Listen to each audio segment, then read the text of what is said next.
এদিকে কুড়িগ্রামে ধরলা, তিস্তা, দুধকুমর ও ব্রহ্মপুত্র সহ 18টি নদ-নদীর বিভিন্ন এলাকায় ভাঙন চলছে। এর মধ্যে তিস্তার ভাঙনে গত 2 সপ্তাহে 19টি বাড়ি বিলীন হয়েছে। হুমকিতে 2 শতাধিক ঘরবাড়ি।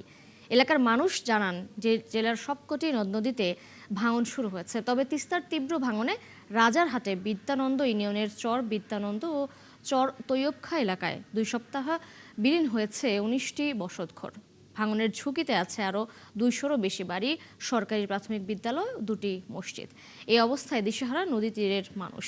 এছাড়াও তিস্তা ধরলার ভাঙনের কবলে পড়েছে যাত্রাপুর, শারডোভ, আরাজি, পলাশবাড়ি সহ বিভিন্ন এলাকা। জরুরি ভিত্তিতে জিও ব্যাগ ফেলে নদী রক্ষার দাবি জানিয়েছেন ভাঙন কবলিতরা। পানি উন্নয়ন বোর্ডের কর্মকর্তারা জানিয়েছেন বিভিন্ন এলাকার 30টি পয়েন্টে প্রায় 2 লাখ জিও ব্যাগ ফেলা হয়েছে।